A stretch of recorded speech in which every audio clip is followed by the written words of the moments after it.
श्री स्वामी समर्थ मंडळी. मला ना डीएम मध्ये हा एकच प्रश्न सतत सतत विचारला जातोय आणि खूप जणांना हे जेव्हा त्यांच्या बरोबर घडतं तेव्हा त्यांना कळत नाही की हे असं का होतंय.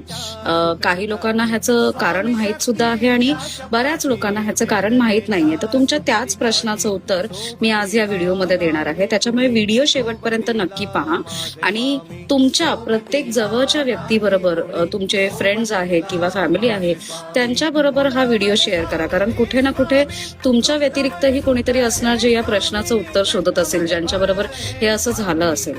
तर प्रश्न खरं तर असा आहे की आम्ही जेव्हा मंदिरात जातो, स्वामींच्या मंदिरात त्यांचं दर्शन घेण्यासाठी किंवा त्यांचं नामस्मरण करतो, तेव्हा आम्हाला रडू येतं सतत सतत आणि भरपूर म्हणजे डोळ्यात पाणी येत राहतं, खूप रडू येतं. तर हे असं का होतं? कधी कधी आपण रील मध्ये सुद्धा जेव्हा म्हणजे एखादा व्हिडिओ वगैरे सुद्धा जेव्हा बघतो तेव्हा सुद्धा आपल्याला पटकन भरून येतं आणि डोळ्यातून अश्रू व्हायला लागतात.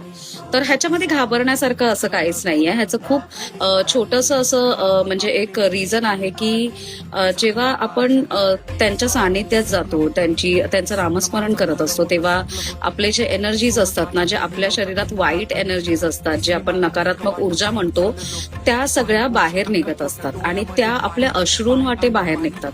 त्याच्यामुळेच आपल्याला रडू येतं.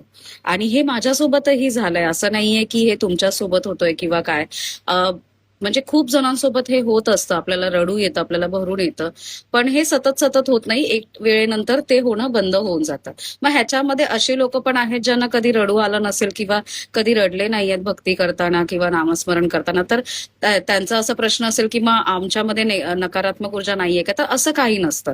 तुम्ही रडा किंवा नका रडू, म्हणजे खूप जणांना तो काही त्रास असतो वगैरे, तो अश्रूंच्या वाटे ती लोक बाहेर काढतात. तर ह्याचं काही म्हणजे ह्याच्यात घाबरण्यासारखं नाहीये. रडायला येत असेल तर रडा, मन मोकळं करा. समाधान हे खूप महत्वाचं आहे. तुम्ही रडा किंवा नका रडू, पण तुम्ही नामस्मरण केल्यानंतर, त्यांचं दर्शन घेतल्यानंतर तुम्हाला जर समाधानी आणि छान वाटत असेल ना, तर हे खूप महत्वाचं आहे. त्याच्यामुळे व्हिडिओ जवळच्या लोकांपर्यंत शेअर करा. तुम्हाला जर तुमच्या प्रश्नांचं उत्तर मिळालं असेल, तुमच्याबरोबर कधी असं झालं असेल, तर मला कॉमेंट्समध्ये नक्की कळवा. श्री स्वामी समर्थ.